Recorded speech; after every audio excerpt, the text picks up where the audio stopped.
उफ यार, हम बिल्ली के बच्चों से हार गए यार। बिल्ली के बच्चे जीत गए हमसे, बहुत बुरी तरह से हमें हराया मैच। ये जो पाकिस्तानी टीम है एक दफा हमें आसमान तक पहुंचा देता है, फिर जब आसमान से हमें गिराता है ना तो हमारे हाथ पांव बाजू तोड़ देता है। देखो यार, पहले दो मैचों में कितनी अच्छी बैटिंग, कितनी अच्छी बॉलिंग, कितनी अच्छी परफॉर्मेंस दिखाने के बाद आज फिर वही मुंह काला करवा दिया है। आज पाकिस्तान और अफगानिस्तान का मैच हुआ और अफगानिस्तान ने ऐसे मुंह काला किया, अगले वाले मैच का बदला भी हमसे ले लिया है। मैच के स्टार्ट में अफगानिस्तान ने टॉस जीता और टॉस जीत के बैटिंग करने का फैसला किया। टॉस जीतने के वक्त राशिद खान ने कहा था कि हम 170 बनाएंगे ना फिर भी हम पाकिस्तानी को हरा देंगे, और हमने उसकी बातों को मजाक में लिया था। क्या जोक कर रहा है यार, 170, हमने तो 205 रन बनाए थे।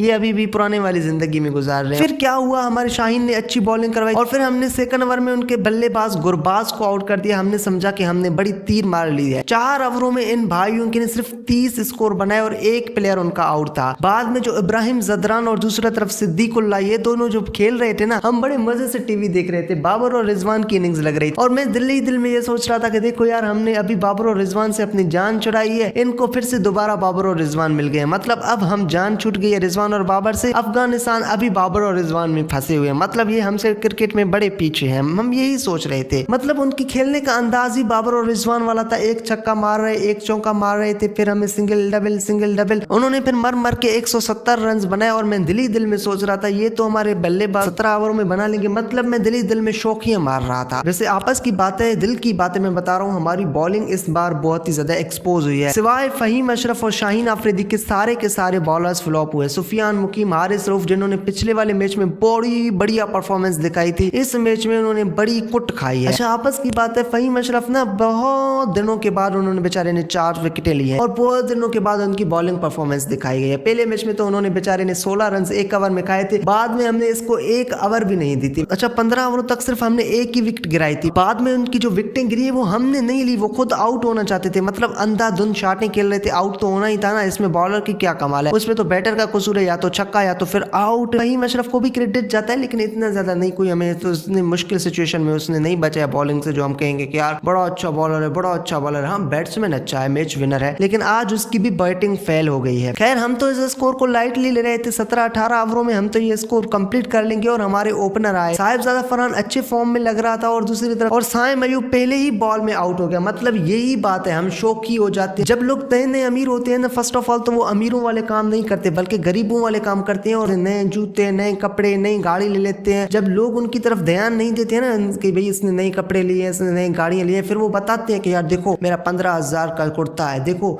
मेरे 18,000 रुपए के जूते हैं, दुबई से मंगवाए, और फिर बताते रहते हैं कि भाई देखो मैंने इतने में गाड़ी ली है, मैंने अपने बेटे के लिए ये ली है, अपने बेटी के लिए ये ली है। फिर क्या होता है कि 8-10 महीने, 1 साल के बाद फिर से वही गरीब हो जाते हैं। हम भी इसी तरीके से। कल के मैच में, यूएई के मैच में साइम अयूब ने अच्छी परफॉर्मेंस दिखाई और आज भाई आते समेत खेलने लग गया। भाई कुछ बाल को समझो, बाल कहाँ आ रहा है, कुछ देखो यार, कहाँ खेलना है, कैसे खेलना, नहीं बस हर बंदा अपने जगह बनाने में मसरूफ है। मतलब पिछले वाले मैच में यूएई के अगेंस्ट उसने कोई 70 रन बनाए थे, तो बस उसने यही सोच लिया कि मेरी सीट जो है इस वक्त पक्की है, अब मुझे कोई निकालने वाला नहीं है। एशिया कप में तो मैं हूंगा ही हूंगा। अगर एशिया कप में मजीद और 70-80 रन बना लिए तो समझ लो 2026 के T20 वर्ल्ड कप तो मेरा नाम पक्का है। इसका मतलब ये है कि कोई बंदा कॉन्सिस्टेंट परफॉर्मेंस दिखा नहीं रहा है। साइम अयूब आउट हो गया और फखर जमान आया। मैं पहले ही आप लोगों को कह रहा था कि फखर जमान बड़े मैचों का प्लेयर और बड़े अच्छे फॉर्म में लग रहे थे। फिर फखर भाई भी 18 गेंदों पर 25 रन बना के आउट हो गए हैं। मैं इसको क्रिटिसाइज नहीं करूंगा। फखर जमान ने अच्छी इनिंग्स के लिए, बकाया जो प्लेयर खेल रहे थे उनसे तो कम से कम 101 गुना अच्छी इनिंग्स के लिए, जिस तरीके से हमारे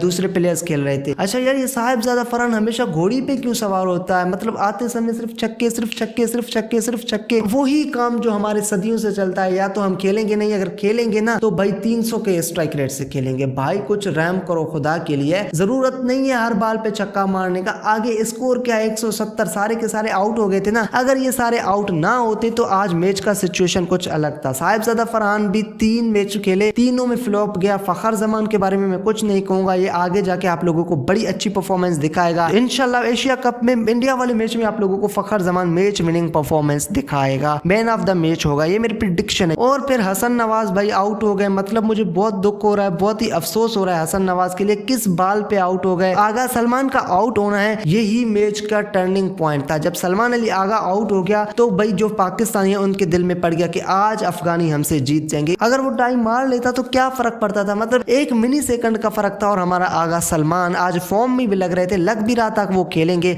और वो रन आउट हो गए। और यहाँ से मैच की पलटी बदली थी और फिर मोहम्मद हारिस बेचारा 2 रन पे आउट हो गया। इस बंदे की टैलेंट को वेस्ट कर रहे हैं। एक बंदा जो ओपनिंग और 1 डाउन पर खेल रहा है, आप लोगों ने उसे 6ठे नंबर पर डाल दिया और उससे आप एक्सपेक्ट कर रहे हैं कि ये मैच विनिंग इनिंग्स खेलेगा। ये कहाँ में लिखा हुआ है मेरी जान। मतलब यार मैं इस बंदे पे कोई क्रिटिसाइज नहीं करूंगा, मतलब इस बंदे को मैं कुछ भी नहीं कहूंगा, क्योंकि इस बंदे बेचारे के साथ बहुत सारे जुल्म हो रहे हैं, बहुत सारी ज्यादतियां हो रही हैं। या तो फिर इस बंदे को टीम से निकाल दो, क्योंकि अगर आप लोगों को एक ऐसे प्लेयर की जरूरत है जो कि 6ठे नंबर पे आके परफॉर्मेंस दिखाए, जो कि 6ठे नंबर पे आके रन्स बनाए, तो वो मोहम्मद हारिस नहीं कर सकता। इसके लिए आप लोगों को खुशदिल शाह को या हुसैन तलत में से किसी एक को डालना पड़ेगा। अगर आप वाकई में चाहते हैं कि हारिस की परफॉर्मेंस देखनी चाहिए तो आपको हारिस को आगे वाले नंबरों पर भेजना चाहिए। आप लोग मोहम्मद हारिस को साहिबजादा फरहान के रिप्लेसमेंट पर भी देख सकते हैं कि जहां साहिबजादा फरहान परफॉर्म नहीं दिखा रहा तो आप हारिस को डाल सकते हैं। मतलब ये आप लोगों के लिए एक अच्छी ऑप्शन है, साहिबजादा फरहान के लिए भी और मोहम्मद हारिस के लिए भी। मोहम्मद हारिस 6ठे नंबर पर कभी परफॉर्म दिखा ही नहीं सकता, उसकी टैलेंट को भी वेस्ट कर रहे हैं। फिर से हम उन्हीं लोगों में फंस जाएंगे जिस तरीके से रजिया गुंडों में फंस गए, फिर से हम उन्हीं पुराने प्लेयर्स में फंस जाएंगे। भाई खुदा के लिए हारिस को अपने नंबर पर भेज देनी चाहिए। मोहम्मद नवाज यार तू मेरा मैच विनर है, आज तुम्हें क्या हो गया भाई, किस तरीके के परफॉर्मेंस दिखा रहे थे ना। मोहम्मद नवाज ने अच्छी बैटिंग की, ना ही फहीम अशरफ ने, मतलब दोनों के दोनों फ्लॉप हो गए। ओ भाई शाहीन अफरीदी 0 पे आउट हो गया। मतलब ये बंदा हमेशा घोड़े पे सवार रहता है, 500 की स्ट्राइक रेट से खेलता है, आ गया तो छक्का लगाना है, नहीं तो आउट ही होना है। ये हमारा मिनी शाहिद अफरीदी है। और फिर मेरा रऊफी भाई, हारिस रऊफ को अगर आप लोगों ने फहीम अशरफ की जगह भेजना था ना तो ये बंदा कुछ बड़ा कांट कर देता, कुछ बड़ी परफॉर्मेंस दिखा सकता था।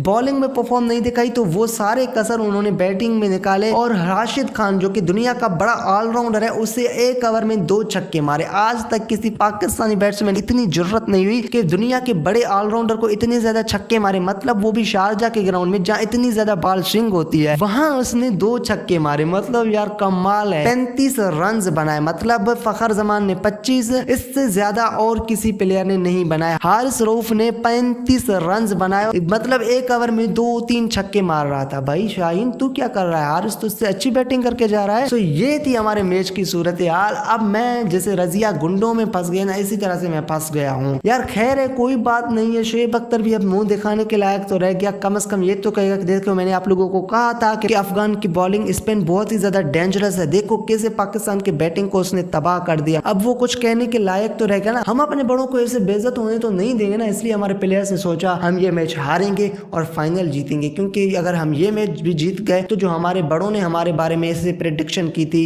कि कोई कह रहा है मैं अपना नाम बदल दूंगा, कोई कह रहा है मैं अपने यूट्यूब चैनल पे वीडियोस नहीं अपलोड करूंगा, फिर उनका क्या होगा। इसलिए हमारे छोटों ने उनको छोड़ दिया है। वैसे आपस की बात है यार, हम इस मैच में बड़े सीरियस थे, हम चाहते थे कि हम ये मैच जीतें, लेकिन हमें जबरदस्ती मैच हराया गया है। आज हमारे बैटिंग की बेड लक थी और कोई अफगानिस्तान की भी बैटिंग इतनी खास नहीं थी, इनकी तारीफ इतनी ज्यादा बनती नहीं है। वही मोहम्मद रिजवान और बाबर आजम वाली बैटिंग कर रहे थे, हमारे प्लेयर्स खड़े नहीं हो सके। इसका ये मतलब नहीं है कि अफगान कोई अच्छी बड़ी टीम है, आज तक उन्होंने इंडिया को एक मैच भी नहीं हराया है। तो खैर कोई बात नहीं है, फिर से इंशाल्लाह फाइनल में टाकरा होगा। कल पाकिस्तान और यूएई का मैच है और इंशाल्लाह पाकिस्तान ये मैच जीत जाएगा, फाइनल में अपनी जगह पक्की बना लेगा। हाँ अफगानियों, आप लोगों को देख लेंगे हम फाइनल में, बदला लेंगे, ये आप लोग याद रखना ये हम बदला इंशाल्लाह आप लोगों से जरूर लेंगे। शुक्र अल्हम्दुलिल्लाह हमने पहले 2 मैचों में अच्छी परफॉर्मेंस दिखाई, नहीं तो फिर से वही सजाएं मुसल्लत होनी थी हम पर जो पता नहीं कितने सालों से मुसल्लत थे। सो उम्मीद करता हूँ आप लोगों को वीडियो पसंद आई होगी। वीडियो पसंद है तो वीडियो को लाइक करना, चैनल को अभी से सब्सक्राइब कर दे। मिलते हैं अगले किसी नई वीडियो में, तब तक के लिए अल्लाह हाफ़िज़।